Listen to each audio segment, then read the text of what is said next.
الحمد لله رب العالمين والصلاة والسلام على أشرف المرسلين وعلى آله وأصحابه أجمعين. أما بعد، أيها الإخوة الكرام، نلتقي وإياكم في هذه الليلة المباركة، وليلتنا هذه هي الليلة 12 من شهر جماد الآخرة لعام 41 و400 وألف للهجرة الموافقة للخامسة من شهر فبراير لعام 20 و2000. كعادتنا في ليلة الخميس نفتح كتاب الإمام أبي عبد الله البخاري رحمه الله تعالى في الأدب، وقد شرعنا في قراءة الحديث 11 والثلاثمائة من الباب 45 و100 الذي هو بعنوان ليس المؤمن بالطعان. وهذا الحديث ترويه لنا عائشة رضي الله عنها، تقول أن يهودا أتوا النبي صلى الله عليه وسلم فقالوا السلام عليكم، فقالت عائشة رضي الله عنها وعليكم ولعنكم الله وغضب الله عليكم. قال صلى الله عليه وسلم مهلا يا عائشة، عليك بالرفق وإياك والعنف والفحش. قالت أولم تسمع ما قالوا؟ قال أولم تسمعي ما قلت؟ رددت عليهم فيستجاب لي فيهم ولا يستجاب لهم فيه. وذكرنا بعض الأحكام المتعلقة بأول هذا الحديث حتى انتهينا إلى قول عائشة رضي الله عنها وعليكم ولعنكم الله، مع مسألة حكم لعن المعين. Mais très chers frères, nous nous réunissons comme chaque mercredi soir. Nous sommes dans la 12e nuit du mois de Jumad al-Akhirah 1441, c'est-à-dire le 5 février 2020. Comme chaque mercredi soir, nous ouvrons le livre de l'imam al-Bukhari rahimahullah ta'ala dans le bon comportement. Et nous sommes toujours dans le 145e chapitre qui a comme titre « Le croyant n'est pas quelqu'un qui critique, qui insulte, qui est vulgaire, qui est grossier ». Et nous avons commencé la semaine dernière la lecture du 311e hadith, dans lequel Aïcha radiyallahu anha nous informe qu'un groupe de juifs sont venus voir le prophète sallallahu alayhi wa sallam, et à la place de lui dire assalamu alaykum, assalamu, la paix, la sécurité, la préservation de tout mal, de tout défaut, de tout dégât, au lieu de dire assalam, ils ont dit assam, qui veut dire la mort proche, la mort prochaine.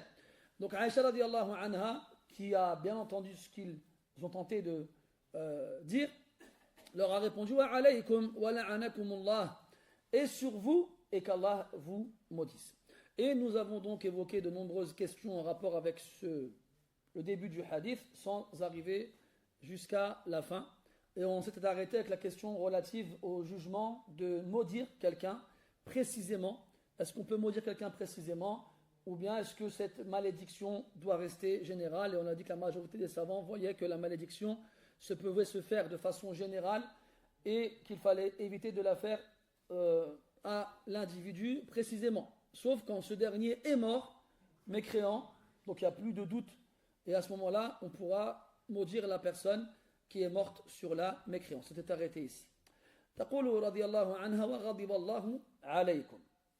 وقد سبق معنا في مثل هذا الدرس أن بينا معتقد أهل السنة والجماعة سلك الله بي وبكم سبيلهم في إثبات أسماء الله تعالى وصفاته من غير تحريف ولا تكييف ومن غير تمثيل ولا تعطيل. وتقول عائشة رضي الله عنها بمحضر النبي صلى الله عليه وسلم وغضب الله عليكم، والغضب له معنى معروف في لسان العرب، والأصل أن الكلمة تحمل على معناها المتبادرة إلى الذهن. والله تعالى أخبرنا في كتابه أنه ليس كمثله شيء وهو السميع البصير، فلا يجوز لنا أن نشبه الخالق بالمخلوق، كما يجب علينا أن نثبت ما أثبت الله تعالى لنفسه وأن ننفي ما نفى الله عنه سبحانه وتعالى. فالله تعالى يغضب بغضب لا يشبه غضب المخلوقين، فنثبت الغضب ونعلم معنى الغضب، ونثبت أن غضب الله عز وجل ليس كغضب المخلوقين، ونقول أن الغضب هذا هو غضب يليق بالله تبارك وتعالى هكذا ولا نحتاج إلى أن نزيد عن ذلك الكلام شيئا وقد أثبت الله عز وجل في كتابه كصفة الغضب وغضب الله عليهم ولعنهم وأعد لهم جهنم وساءت مصيرا على سبيل المثال إلى الحصر فلا داعي لإطالة الكلام حول هذا فدعت عائشة رضي الله عنها بغضب الله عز وجل عليهم فالجملة خبرية والمراد بها الإنشاء فهي طلبية في المعنى خبرية في اللفظ وغضب الله عليكم أي كأنها تدعو الله عز وجل أن يغضب عليهم وقد غضب الله عز وجل على اليهود كما أخبر بذلك في كتابه العظيم. Puis Aïcha radiallahu anha finit la réponse qu'elle donne à ceux qui ont dit au prophète alayhi salatu wassalam Assalamu alaykum, que la mort prochaine s'abatte sur vous. Elle leur répond et sur vous et qu'Allah vous maudisse et qu'il soit en colère contre vous. Donc le mot ghadab en arabe signifie la colère. Et ici elle invoque, elle appelle à ce qu'Allah Ta'ala fasse abattre son courroux, sa colère sur eux. Et la colère, on l'attribue à Allah subhanahu wa ta'ala comme Allah tabaraka wa ta'ala l'attribué, se l'a attribué lui-même, tout en respectant les règles évoquées dans le Coran et la Sunnah, c'est-à-dire qu'on va attribuer ce qu'Allah s'est attribué comme attribut et nier ce qu'Allah s'est nié comme attribut. Et on va les attribuer sans faire de ressemblance avec ces créatures, sans les imaginer, sans les modifier, sans les vider de leur sens. Et on va dire qu'Allah tabaraka wa ta'ala se met en colère d'une façon qui lui est propre à sa grandeur et à sa perfection, sans comparer sa colère à celle de ses créatures. Et on avait déjà parlé de ce genre de choses-là dans le hadith précédent, Inna Allah la yuhibbul fahisha al-mutafahish. On avait donné les règles de Ahlus Sunnati wal Jama'a, qu'Allah nous fasse suivre leur chemin. Et on avait expliqué comment on devait croire au nom et attributs d'Allah subhanahu wa ta'ala. D'ailleurs, dans le Coran, Allah azza wa jal traite justement de cet attribut-là et nous informe qu'il s'était mis en colère justement contre les Juifs. فقال صلى الله عليه وسلم مهلا يا عائشة أي رويدا اهدئي لا تنفعلي ولا يغلبك الغضب بل اطمئني وانتظري قبل أن تتكلمي بشيء رويدا مهلا يا عائشة. فالنبي صلى الله عليه وسلم يدعو إلى التمهل، يدعو إلى عدم العجلة، لأن العجلة من الشيطان ولا ينبغي للإنسان أن يستعجل. وقد ذم الله تبارك وتعالى الاستعجال إذا كان في غير الخير. قال الله تبارك وتعالى خلق الإنسان من عجل، أي خلق الإنسان مستعجلا، دائما يستعجل لا يصبر. وإذا كان الصبر صفة محمودة في الإنسان فضدها صفة مذمومة فيه. فلا ينبغي الاستعجال إلا في سبل الخير والحسن. ومن ذلك قوله تبارك وتعالى فاستبقوا الخيرات وسارعوا إلى مغفرة من ربكم سابقوا إلى مغفرة من ربكم وفي ذلك فليتنافس المتنافسون لمثل هذا فليعمل العاملون إلى غير ذلك من الآيات الداعية إلى الاستعجال في الخير. أما ما عدا الخير فلا ينبغي الاستعجال فيه بل ينبغي التأني فيه، ينبغي التأني فيه، لا سيما إذا شعر الإنسان بأن صدره قد امتلأ غيظا وغضبا، فيجب حينئذ إذا كان قائما أن يجلس، وإذا كان جالسا أن يتكئ، وإن كان متكئا أن يقوم، وإن كان ساكنا أن يتحرك إما بالمشي أو غير ذلك. وإن استطاع أن يطفئ أو أن يطفئ نار الغضب بصب الماء على جسده متوضئا فحسن فعله. وهذا كله أوصى به النبي صلى الله عليه وسلم. وجاءه رجل يستوصيه عليه الصلاة والسلام فقال له النبي صلى الله عليه وسلم لا تغضب وقد مدح الله عز وجل الكاظمين لغيظهم وقال عليه الصلاة والسلام من كظم غيظا وهو قادر على أن ينفذه خيره الله تعالى يوم القيامة بين الحور العين. فالغضب وسيلة يصل بها الشيطان إلى مراده وهو إغواء الإنسان وإضلاله. فإياك أن تتكلم بكلمة في ساعة غضب قد تندم عليها ولا تحين مندم. فأول درس نأخذه من كلامه عليه الصلاة والسلام مهلا يا عائشة، مع أن الأمر يقتضي الغضب. نحن لا نلوم أمنا عائشة رضي الله عنها في اشتداد الغضب في نفسها، كما أننا لا نلومها في قصدها الدفاع عن النبي صلى الله عليه وسلم، بل هكذا ينبغي أن يفعل كل مسلم، أن يشتد غضبه لمن يسب الله تعالى ورسوله عليه الصلاة والسلام، لكن بحكمة، لكن بعلم، لأن الغاضب غالبا يغلبه الشيطان فيتصرف بتصرفات غير لائقة وغير حكيمة ثم يقع في الخطأ، ومن الصعب عليه أن يصحح مثل هذا الخطأ. فرويدا رويدا أيها الإخوة، ومهلا وإن سمعت آذانكم ما يسوءكم. فكما قال ابن حبان البستي في روضة العقلاء فقلما ندم ساكت على سكوته وكثر ما ندم متكلم على كلامه. Donc après que Aïcha radiallahu anha ait dit ce qu'elle a dit, le prophète sallallahu alayhi wa sallam l'appelle à se calmer. Mahlan, mahlan, c'est-à-dire doucement. Prends un temps. Calme-toi. Calme-toi, mahlan. Attends. Patience. Ne te précipite pas. Du verbe tamahala qui veut dire attends, patienter. Donc le prophète sallallahu alayhi wa sallam il appelle Aïcha radiallahu anha à faire preuve de patience. Et la patience dans le sens d'attente. Et de ne pas se précipiter. Surtout sous le coup de la colère. Même si cette colère, elle est justifiée. Allah tabaraka wa ta'ala dans le Coran parle de la précipitation. Et lorsqu'il en parle, c'est souvent dans un contexte de reproche.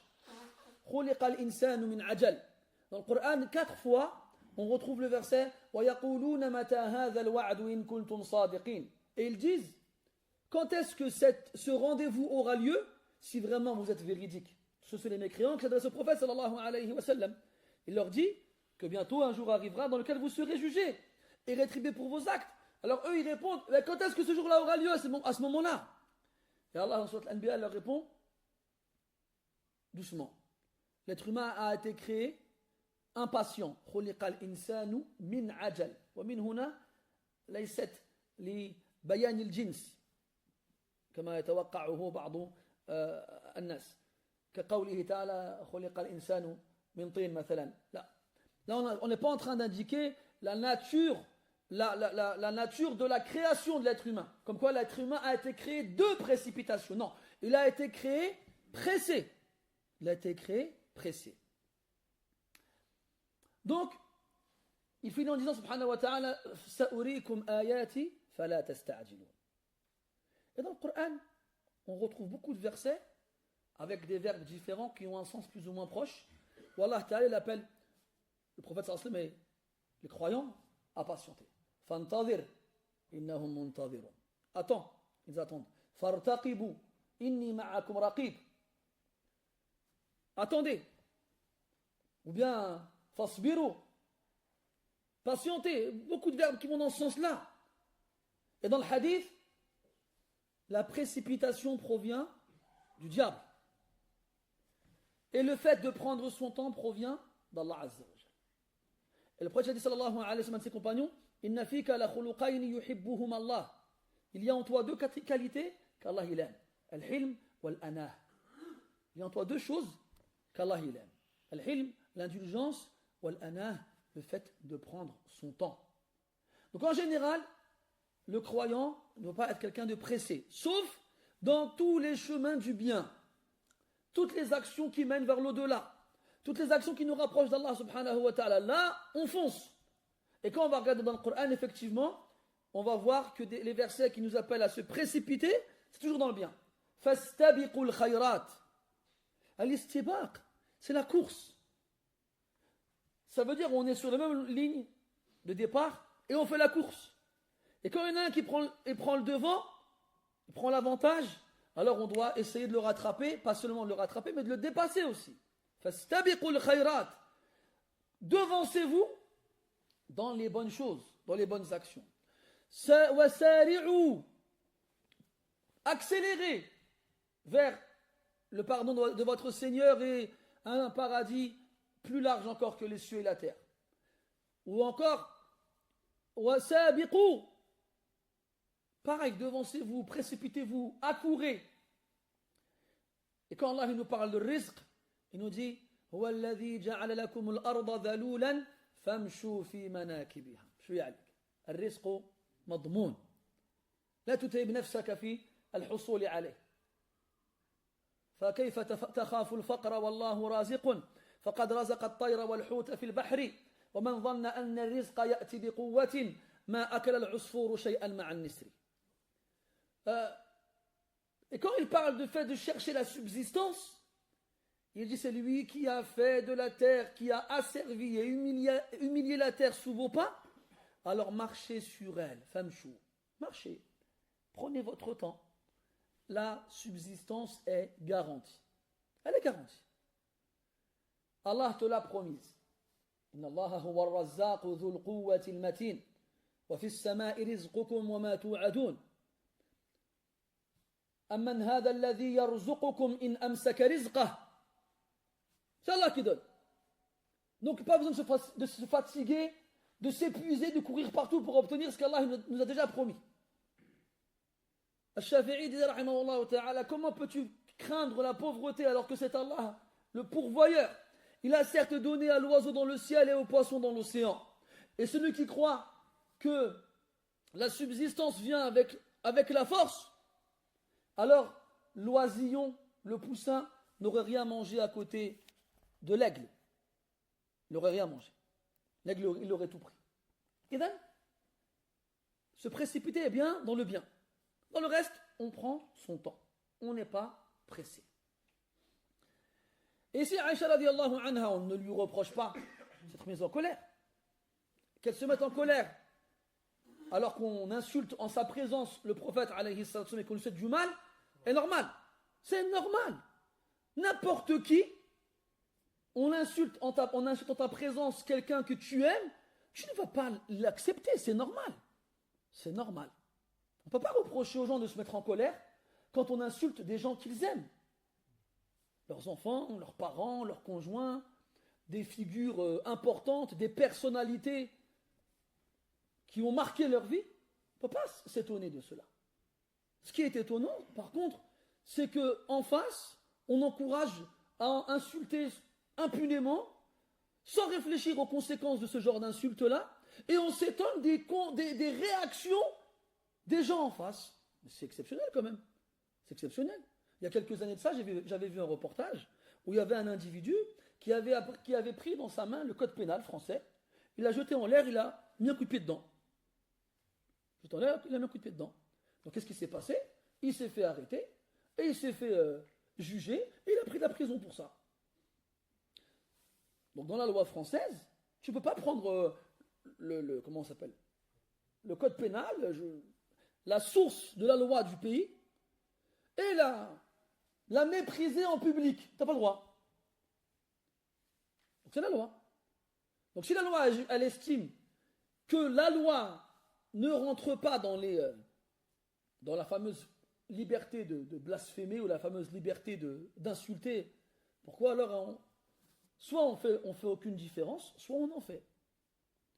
Mais là n'est pas le problème. Des gens qui insultent, il y en a toujours eu, il y en aura toujours. Il y en aura toujours.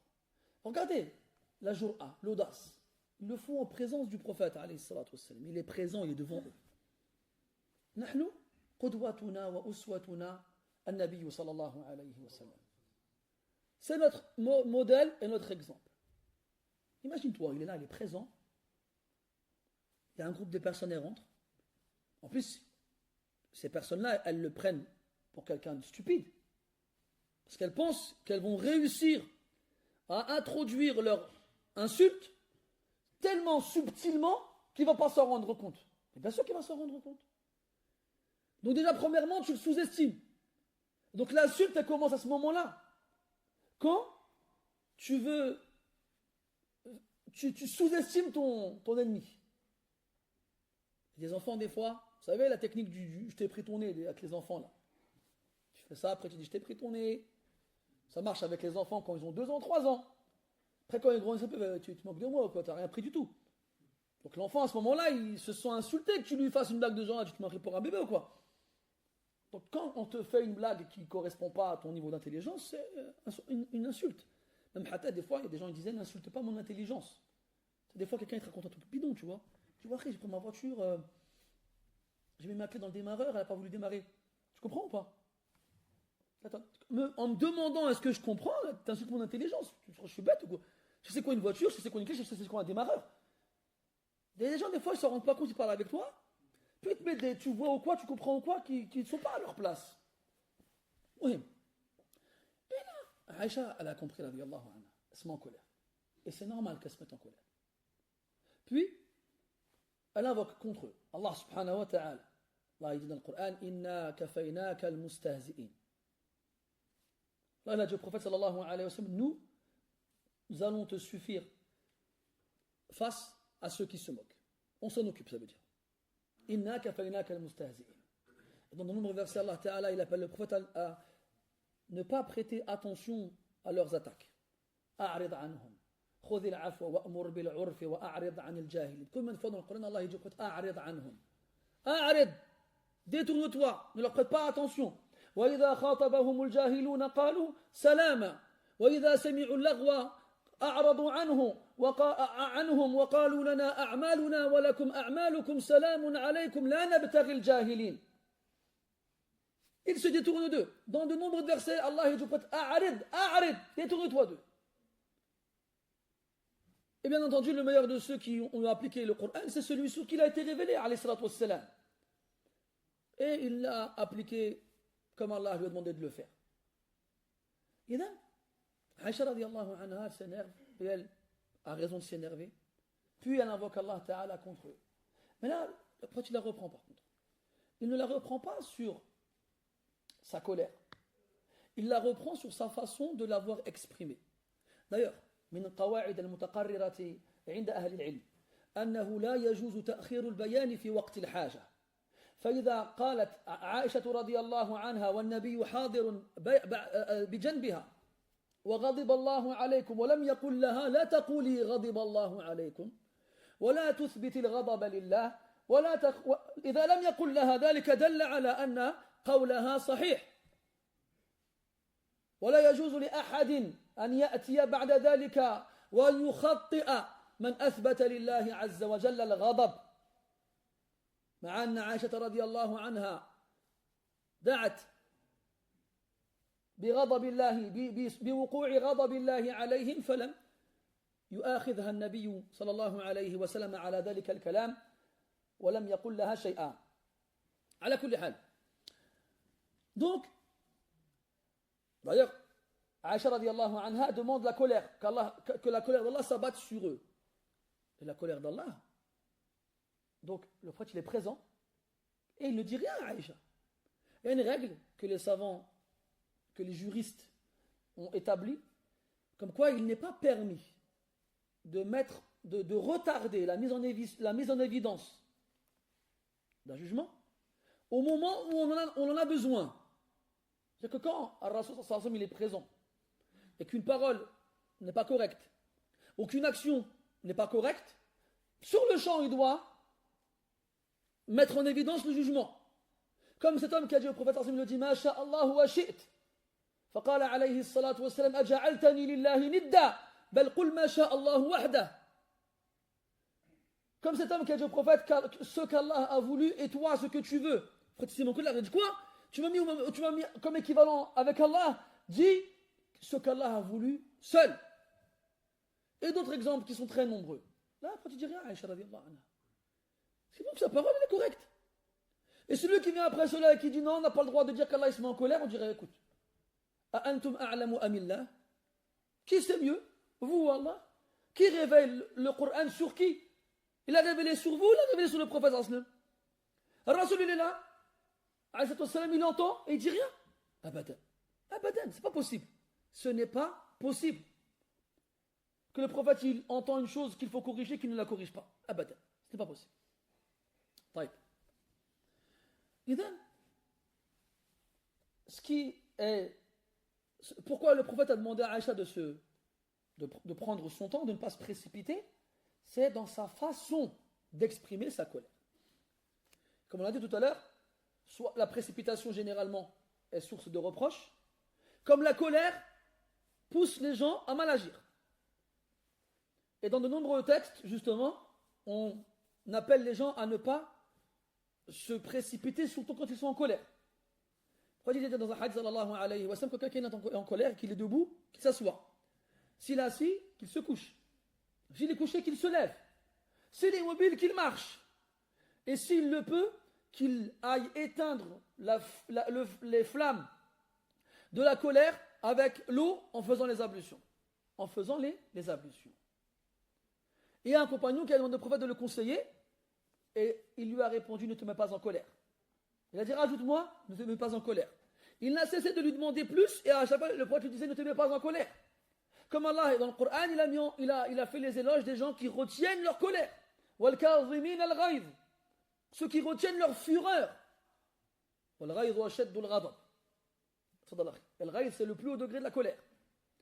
Et donc, le prophète a même encouragé les musulmans à retenir leur colère en les informant que celui qui contient une colère, alors qu'il est capable de l'appliquer, Allah Ta'ala le fera choisir le jour de la résurrection parmi les hur al-'ain, celle qu'il veut. Voilà, elles sont là, prends celle que tu veux. Alors, la colère est généralement une cause de tort. Oui, se mettre en colère, d'accord. Pour les bonnes raisons et de la bonne façon. Tout en prenant en compte les répercussions. Le sage, il ne regarde pas seulement le bout de son nez, il regarde loin. Et donc, après, tu dis à Aïcha radiallahu anha, calme-toi. Doucement. Attends. Comme il a dit, j'ai dit tout à l'heure, Wafd Bani Abdel Qais, et un compagnon, ils étaient venus, un groupe de compagnons, voir le prophète pendant quelques jours, et alors qu'ils allaient rentrer, les gens étaient pressés de rentrer chez eux parce que leur famille leur manquait. Et il y en a un, il prenait son temps, il rangeait ses affaires tranquillement. Quand il a observé comme ça, il lui a dit, il y a en toi deux caractéristiques qu'Allah il aime. L'indulgence et le fait de prendre son temps. Et généralement, quand on est en colère, on dit des choses qu'on finit par regretter. Ibn Hibban al-Busti, rahimahullah ta'ala, il dit, c'est rare que quelqu'un reste silencieux et regrette d'avoir gardé le silence. Par contre, c'est très fréquent que quelqu'un parle et regrette d'avoir parlé. Mais quand tu sors ce que tu sors au moment de la colère, puis après tu te calmes, je te dis, tu vas regretter d'avoir parlé. Et très souvent c'est le cas, j'aurais jamais dû dire ça. C'est trop tard, ça y est, c'est sorti. C'est sorti. Et then, quand la colère te brûle la poitrine, calme-toi. Calme-toi et attends. Fais comme le prophète a dit sallallahu alayhi wa sallam, fais tes ablutions, si tu es debout, assis-toi et ainsi de suite. ثم قال عليك بالرفق والرفق لين الجانب قولا وفعلا فقال عليه الصلاة والسلام ما كان الرفق في شيء إلا زانه الرفق وضده العنف فلذلك قال عليه الصلاة والسلام بعد ذلك وإياك والعنف والفحش والعنف الشدة والتغليظ. وقال عليه الصلاة والسلام ما كان العنف في شيء إلا شانه. Puis le prophète lui dit عليه الصلاة والسلام عليك بالرفق. الرفق c'est la douceur. La douceur dans les actions et dans les paroles. Et alayki, ici, c'est un terme qu'on emploie pour indiquer l'obligation, plus précisément l'ordre. كقوله عليه الصلاة والسلام عليك بالصوم فإنه لا عدل له. Jeûne, car rien ne lui est équivalent en termes de récompense. أو كقوله تعالى عليكم أنفسكم. Donc ici c'est dans le sens de l'obligation, de l'ordre. عليك بالرفق. Sois douce. لين الجانب. Faire attention. Comme quand on est attentionné, مثلا, je prends un exemple un peu nul. Quand on casse un verre en porcelaine et qu'on veut le coller avec de la colle forte. Aujourd'hui, plus personne ne fait ça. Quand quelqu'un casse un verre en porcelaine, il le jette à la poubelle. Il va en racheter un service au marché pour 15 €. Mais avant, on collait les verres en porcelaine. Surtout quand on les avait cassés et que les parents n'étaient pas là et qu'on voulait les réparer avant que les parents y reviennent. Hein? À la kulli hal, donc tu vas faire attention. Tu vas prendre une petite pince, tu vas prendre le morceau cassé, tu vas mettre de la colle autour, tu vas minutieusement le remettre à sa place en espérant qu'il ne se casse pas entièrement. Je vous ai dit que il était nul. Donc, le muhim, c'est que rifq, c'est vraiment faire. Il y a ce contexte-là de murafaqa. Comment on appelle le compagnon? Al-rafiq. Al-rafiq. Ils viennent tous les deux du même asl. Parce que quand tu as al-rifq, fil qawli wal fi'l, tu accompagnes. Ta parole et tes actions sont accompagnés par la douceur. Tu fais attention quand tu poses quelque chose, comme un bébé que tu viens d'endormir, tu viens de bercer, puis tu veux le poser dans son lit, tu fais attention, tout doucement, tu le poses, tout doucement, tu enlèves tes mains, parce que sinon il va se réveiller et tu ne vas pas pouvoir dormir toi aussi. Donc tu fais attention. هذا هو الرفق. Et le prophète sallallahu alayhi wa sallam, dans un autre hadith, ما كان الرفق في شيء. La douceur n'est présente dans quelque chose sans qu'elle ne l'embellisse. Donc lorsque la douceur accompagne quelque chose, automatiquement elle aura comme effet sur elle de l'embellir, de la rendre plus belle. Et c'est comme ça que le croyant doit agir. Tout ce qu'il fait, il doit le faire de la meilleure façon.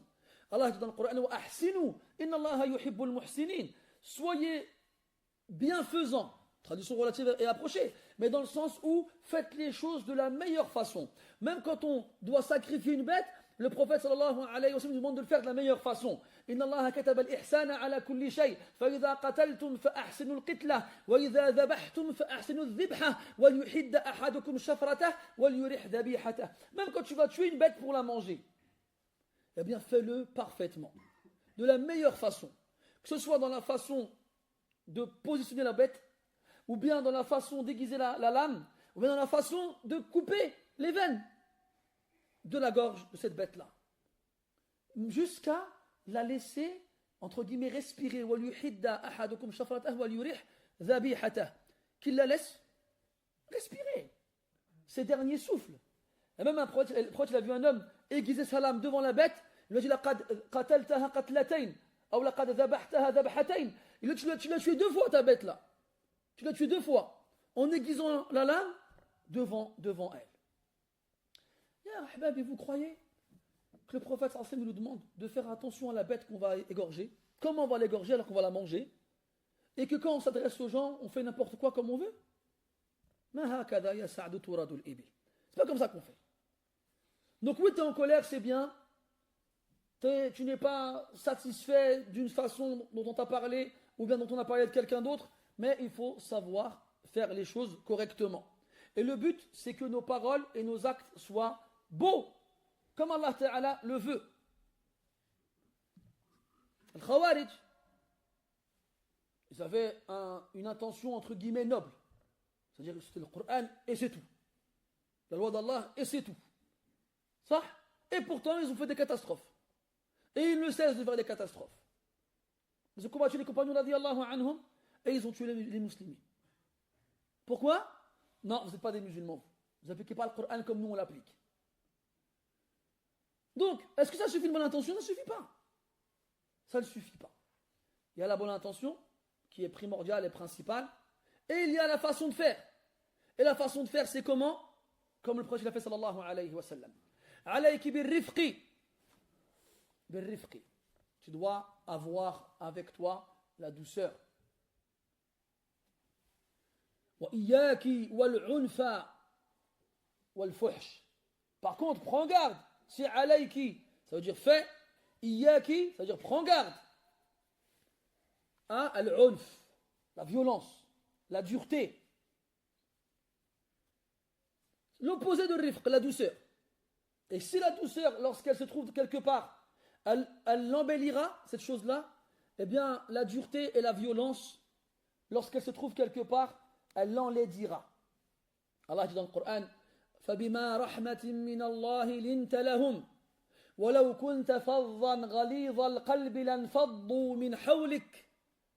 C'est par la miséricorde d'Allah que tu as été doux envers eux. Là, on a dit tout à l'heure, la douceur. C'est par la grâce d'Allah et sa miséricorde que tu as été doux envers eux, envers tes compagnons radiyallahu anhum. Et si tu étais rude, fadwan, ghalid al-qalbi, au cœur dur, lanfaddu min hawlik, les gens se seraient éparpillés autour de toi, ils t'auraient délaissé. Et fi'lan, on l'a déjà vu ensemble, Nabi sallallahu متصفا بمكارم الأخلاق بل بأعلاها. Il avait les meilleurs comportements possibles. Les gens, quand ils le côtoyaient, ne pouvaient que l'aimer. Rester avec lui quelques instants et obligatoirement, c'était lui que tu préférais par-dessus tout. Obligatoirement. Avant tout le monde. Comment est-ce qu'il a fait cela? Par la grâce d'Allah Azza wa Jal, puis par le comportement qu'il avait. وَإِنَّكَ لَعَلَى خُلُقٍ عَظِيمٍ وَإِنَّ اللَّهَ أَدَّبَنِي فَأَحْسَنَ تَأْدِيبِي. Comme Allah dit dans le Coran. Donc, lorsque la dureté se trouve dans la parole, dans les actes, qu'est-ce que ça va avoir comme répercussion? Dans les dires, les paroles et les actes. Et aussi, les gens autour de nous, ils vont fuir. Et le prophète, il a dit, alayhi salatu wassalam, bashiru wa la tunaffiru. Bashiru wa la tunaffiru. Yani, attirez, faites venir vers vous, annoncez de bonnes nouvelles et ne faites pas fuir. Ne faites pas fuir. والعنف والفحش. الفحش سبق بيانه في شرح الحديث السابق. وقلنا أن الفحش هو مجاوزة الحد في القول والعمل. الفحش, on en a déjà parlé, c'est la grossièreté, la vulgarité, le fait de dépasser les limites dans les paroles et dans les actes. Prends garde. Donc là, il lui dit que fais attention à la dureté, fais attention au fait de dépasser les limites dans les paroles ou dans les actes. Fais attention. Et là, Aïcha radiyallahu anha تتعجب. كان النبي صلى الله عليه وسلم لم يسمع مقولة هؤلاء فقالت أولم تسمع ما قالوا. Et là, Aïcha radiyallahu anha, elle entend le prophète lui faire des reproches à elle, sans parler aux juifs qui lui ont dit ce qu'ils lui ont dit. Alors elle ne comprend pas. Elle s'étonne. Alors elle lui dit, mais t'as pas entendu ce qu'ils ont dit? Elle pense que la seule raison qui fait que le prophète il lui ait parlé à elle et pas à eux, et qu'il lui ait dit ce qu'il lui a dit et qu'à eux il n'ait rien dit, c'est qu'il n'ait pas entendu. La seule raison. Là. Wa alaykum salam. C'est pas ça. Il lui a dit, awalam tasma'i ma qult. Wa anti. Alam tasma'i ما قلته أنا. ماذا قال عليه الصلاة والسلام؟ إلى الآن لم نسمع جوابه، لكن قوله هذا يدل على أنه أجاب.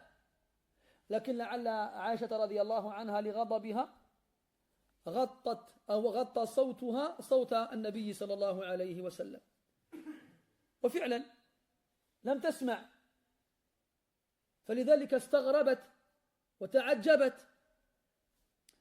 Et le prophète lui répond, et toi, t'as pas entendu ce que j'ai dit? Donc ça signifie qu'il a parlé alayhi salatu wassalam avant qu'il lui dise mahlan ya Aïcha alayki birrifqi ila akhirih. C'est-à-dire qu'il a parlé lui aussi. Mais Aïcha radiallahu anha n'a pas entendu. Donc le prophète il a entendu ce que eux lui ont dit, mais Aïcha radiallahu anha n'a pas entendu ce que le prophète leur a répondu. Il lui dit, et toi t'as pas entendu ce que je leur ai répondu? T'as pas entendu? Et pourquoi elle n'a pas entendu? Parce qu'elle était en colère. Et qu'elle a forcément dit ce qu'elle a dit avec fougue. Et au point où sa voix a couvert celle du prophète alayhi salatu wassalam. Alors il lui répète, Radattu alayhim. Je leur ai répondu. Je leur ai répondu. وفي هذه الرواية لا يبين رده. وفي رواية أخرى يقول كما قالت عائشة رضي الله عنها في بداية الكلام أو بداية الحديث في أوله وعليكم. وقد سبق القول في بيان الروايات في إثبات واو العاطفة ونفيها. Il lui dit, je leur ai répondu, sans nous dire ce qu'il leur a répondu.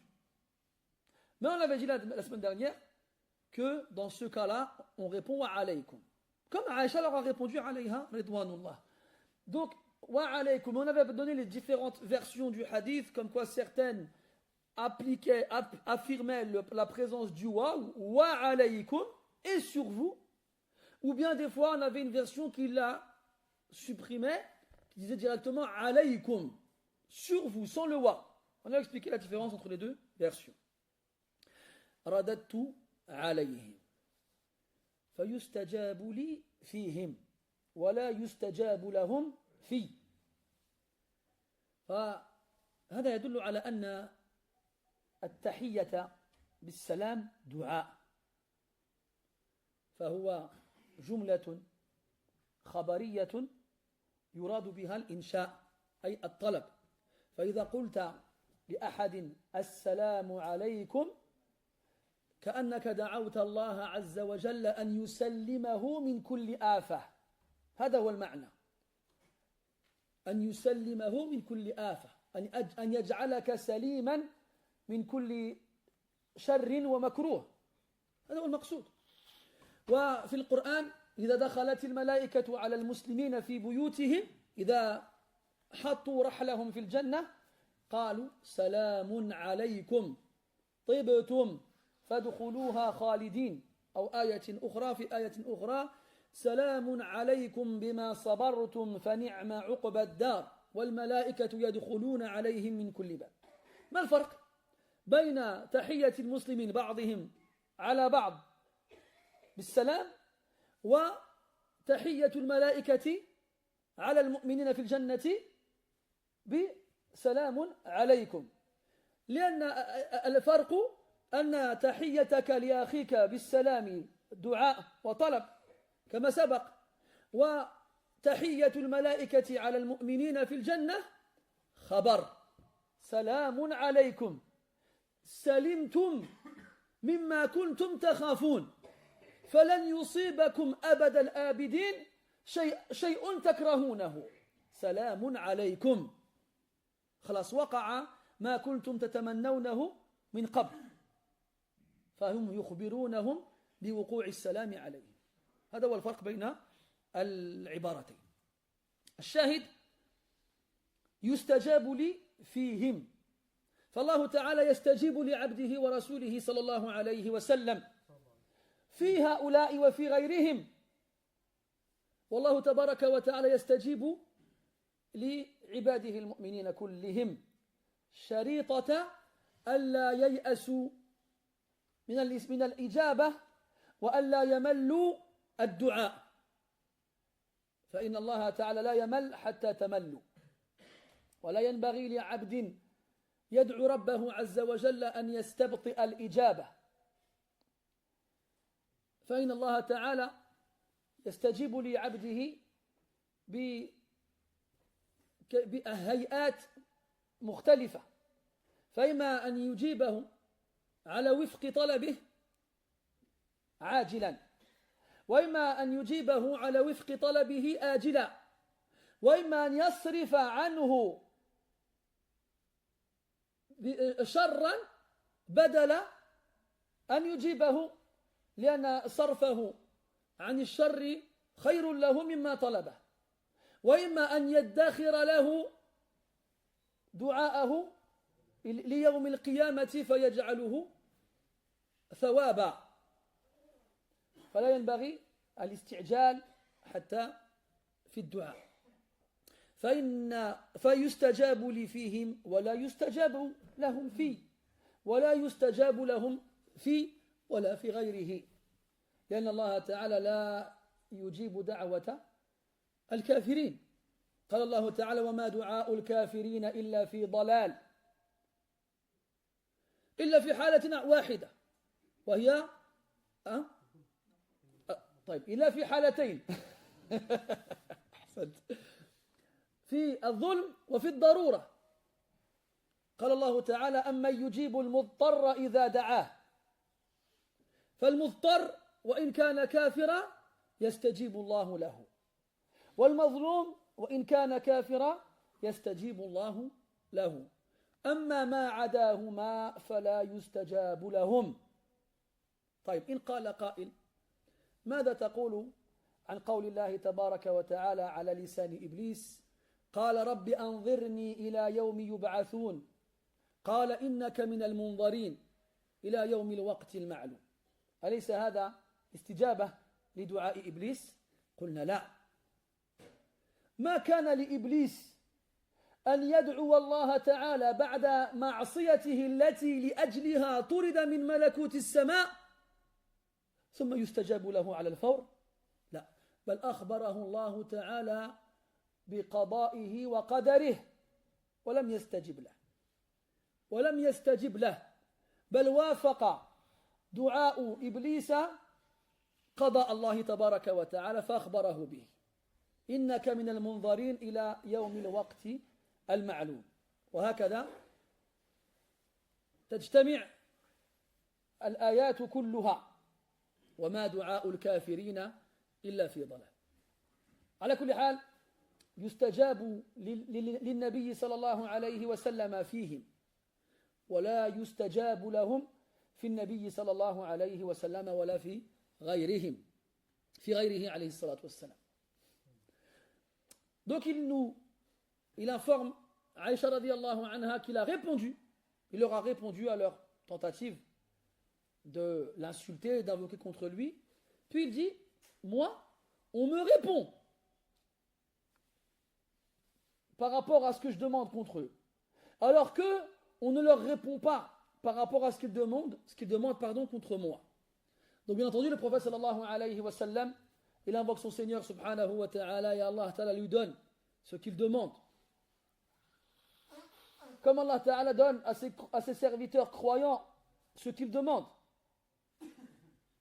et quand on invoque Allah subhanahu wa ta'ala il ne faut pas se lasser d'invoquer comme il ne faut pas s'impatienter de voir la réponse arriver et c'est ce qui nous arrive malheureusement on invoque Allah Azza wa Jal, puis on ne voit pas de résultat. Alors, on se dit quoi? Allah ne me répondra pas. Ou bien on invoque et on se lasse d'invoquer et on arrête d'invoquer. Et ces deux éléments-là sont des obstacles à la réponse de l'invocation. Surtout quand on sait qu'Allah Ta'ala, il a promis qu'il répondrait. Il a promis. Et Allah ne trahit pas ses promesses, subhanahu wa ta'ala. Maintenant, Allah Ta'ala, il faut que tu saches que quand tu invoques Allah Azza wa Jal, il te répond. Pas forcément comme tu t'y attends. Soit il te répondra conformément à ta demande prochainement. Soit il te répondra conformément à ta demande plus tard. Soit il te préservera d'un mal qui te va arriver à la place de ce que tu as demandé. Parce qu'il vaut mieux que tu sois préservé de ce mal-là que tu obtiennes ce que tu attends et tu as demandé. Ou Allah il va te conserver cette invocation jusqu'au jour de la résurrection et il te récompensera à la place. Au point où, quand le croyant verra ce qu'Allah lui a donné à la place de l'invocation qu'il a demandé, il aurait souhaité qu'Allah ne lui réponde à aucune invocation ici-bas. Donc, il ne faut pas s'impatienter. continue à invoquer Allah Azza wa Jal. Demande-lui. Tu ne seras jamais perdant au change. Ça, c'est pour les croyants. Par contre, ceux qui ne croient pas, Allah il ne leur répond pas à leur invocation. Et Allah dit dans le Coran, وَمَا دُعَاءُ الْكَافِرِينَ إِلَّا فِي ضَلَالٍ. Les invocations, les appels des mécréants ne sont voués qu'à la perdition. Ils ne sont voués qu'à disparaître dans le néant. Et donc lorsqu'ils invoquent Allah Ta'ala, Allah ne leur répond pas. Et sauf dans deux cas. Même si ce n'est pas un musulman qui invoque Allah, dans deux cas, Allah il lui répond. La victime d'injustice, al-mazloum, son invocation concernant l'injustice dont il est victime, Allah Ta'ala il y répond. Et celui qui est dans une détresse absolue, al-muztar, qui n'a aucune autre issue possible, comme celui qui se retrouve perdu au milieu de l'océan, après que son bateau se soit écoulé, pardon. Mathalan, Allah Ta'ala lui répond. En dehors de cela, Allah ne leur répond pas. Vous allez me dire, mais attends, Allah dans le Coran, il nous raconte l'histoire de Adam et de Iblis. Et quand Allah il maudit Iblis, il lui dit, descends, pars, tu es maudit. Alors Iblis il dit, ya Allah, ô Seigneur, ajourne-moi jusqu'au jour où ils seront ressuscités. Allah il lui répond, certes, tu fais partie des ajournés, jusqu'au jour du grand, jusqu'au jour de l'heure connue. Donc on va nous dire, mais regarde là, Allah il a répondu à Iblis. On va dire non. T'imagines toi? Alors lui, il vient de désobéir à Allah Azza wa Jal. Allah il a maudit pour cette désobéissance-là. Il invoque Allah après, Allah lui donne. Ajibana. Alors que Rasul nous a informé, alayhi salatu wassalam, qu'Allah Ta'ala, il répondait à l'invocation, Ma lam yad'u ahaduna bi'ithmin ou biqati'ati rahim. Donc l'un d'entre nous ne veut pas invoquer Allah Ta'ala pour un péché ou pour couper les liens de parenté. Pourquoi Iblis il veut rester jusqu'au jour de la résurrection? Faire des adorations? Là, pour se repentir? Non plus, pour égarer les êtres humains. قال ربي بما أغويتني لأقعدن لهم صراطك المستقيم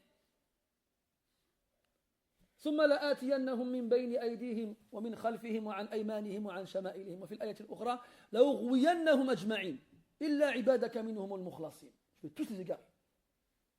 Donc à dire, je veux rester vivant jusqu'à la fin des temps pour tous les égarer. C'est pour faire du bien.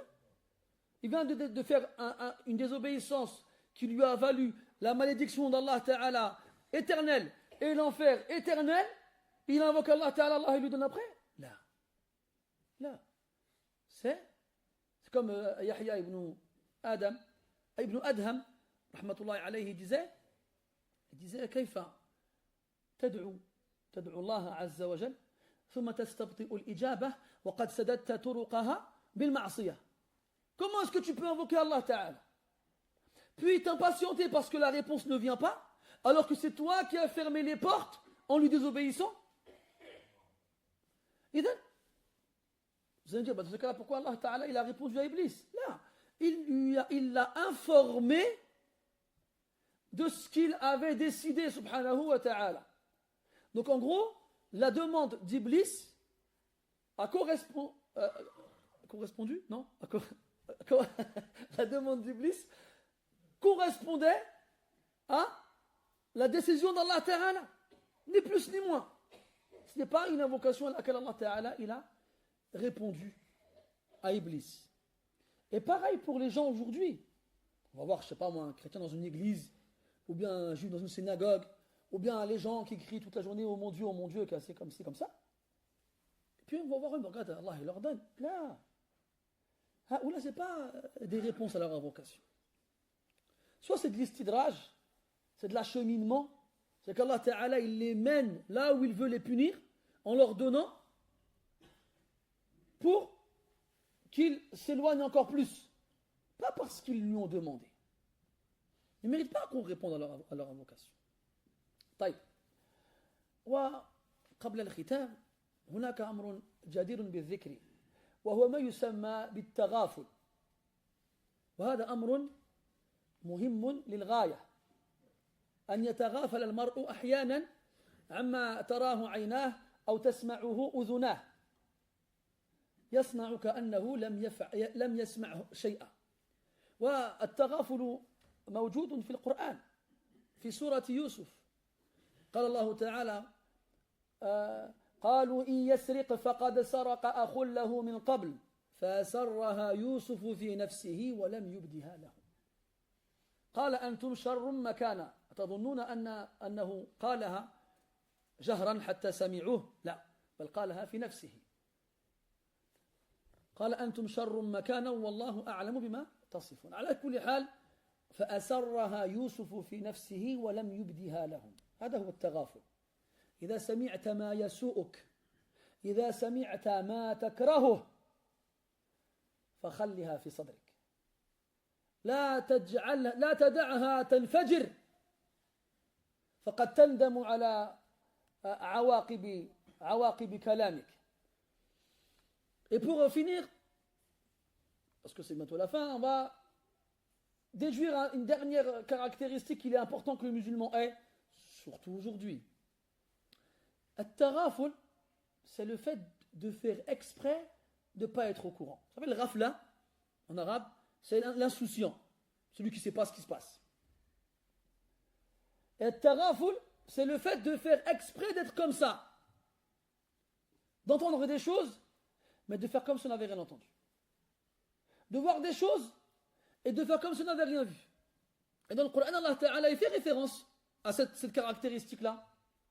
Dans Surat Yusuf, avec le prophète Yusuf alayhi salam, vous connaissez l'histoire, il est ministre, ses frères viennent, puis à l'histoire de la coupe que Yusuf cache dans les affaires de Benyamin, ce petit frère. Après, on les accuse d'avoir volé la coupe et on leur demande de fouiller leurs affaires. Eux, ils acceptent en pensant que personne parmi eux n'a volé quoi que ce soit. Puis, la coupe sort des affaires du petit frère Benyamin. Eux, en voyant la coupe dans les affaires de Benyamin, qu'est-ce qu'ils disent? S'ils volent, c'est qu'un frère à lui avant a déjà volé. Parce que Benyamin et Youssouf étaient frères de père et de mère. Alors que Youssouf et les autres frères étaient frères de père seulement. Donc comme c'était le frère de Youssouf, alors ils ont dit si il vole lui, c'est que forcément son grand frère il a volé aussi. Et là Youssouf il est là. Eux disent sans sa présence, sans savoir qu'il parle à Youssouf. Et qu'est-ce que Allah dit de Youssouf?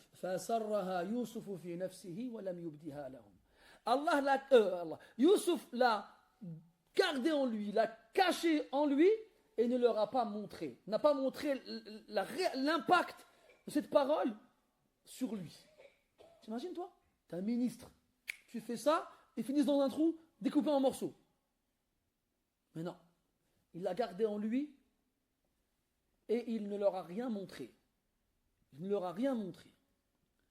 Et des fois, at-taraful, ça sauve des vies. Des fois, ça te sauve de situations très délicates et très difficiles. Il ne faut pas être réactif, il ne faut pas être impulsif. Dès que tu entends une chose qui ne te plaît pas, boum, tu exploses. Non, reste calme. Et même si on t'attaque, combien de salaf on a entendu des choses comme ça? Il y a des gens qui venaient voir des imams, ils leur disaient Foulan yatakallamu fik, yata'an fik. فيبتسم ويقول أما وجد الشيطان رسولا غيرك. Il y a des gens qui aimaient bien allumer le feu entre les gens et il allait voir un savant et il lui disait ouais un tel il parle sur toi et le savant il souriait comme ça, il disait le diable n'a pas trouvé de messager autre que toi. ومن الأمثلة الطريفة التي يعني يستمتع بذكرها قصة حاتم الأصم. Parmi, enfin en français parce que c'est bientôt fini, parmi les histoires qui sont sympathiques à ce sujet, les anecdotes qu'il est bien de citer dans ce genre de cas, un imam qu'on appelait Hatim al-Asam. Al-Asam ça veut dire le sourd.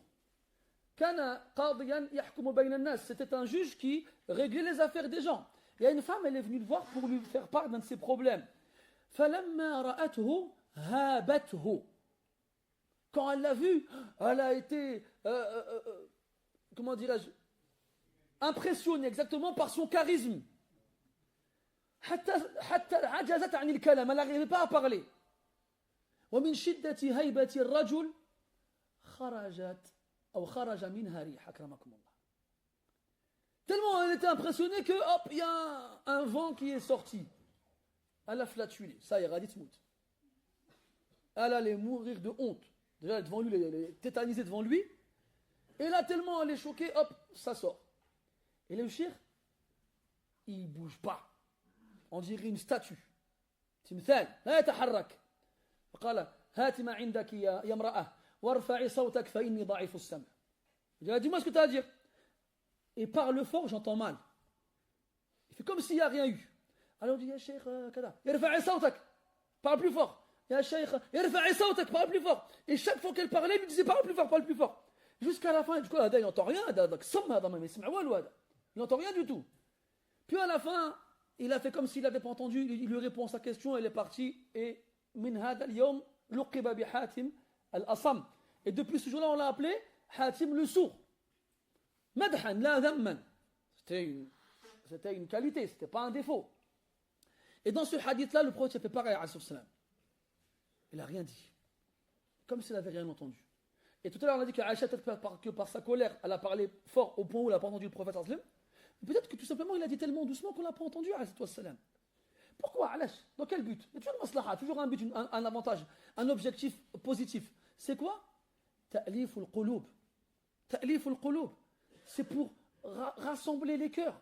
Peut-être que justement, en répondant au mal par le bien, eh bien, ces gens-là qui sont venus l'insulter vont finir à la fin par le respecter. Et Allah dit dans le Coran, وَلَا تَسْتَوِي الْحَسَنَةُ وَلَا السَّيِّئَةُ ادْفَعْ بِالَّتِي هِيَ أَحْسَنُ فَإِذَا الَّذِي بَيْنَكَ وَبَيْنَهُ عَدَاوَةٌ كَأَنَّهُ وَلِيٌّ حَمِيمٌ وَمَا يُلَقَّاهَا إِلَّا الَّذِينَ صَبَرُوا وَمَا يُلَقَّاهَا إِلَّا ذُو حَظٍّ عَظِيمٍ. La bonne et la mauvaise parole ne sont pas égales. Mets en avant la meilleure des deux. Lorsqu'il y a un conflit, une dispute, que quelqu'un te parle mal, tu as le choix soit à lui rendre la mauvaise parole par son équivalent, comme Allah dit dans le Coran, وَجَزَاءُ سَيِّئَةٍ سَيِّئَةٌ مِثْلُهَا.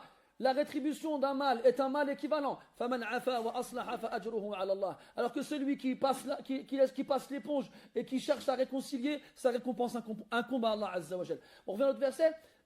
idfa' billati hiya ahsan. Mets en avant la meilleure des deux. Tu as le choix entre dire une mauvaise parole qui correspondra à la sienne et tu n'auras pas de péché pour ça.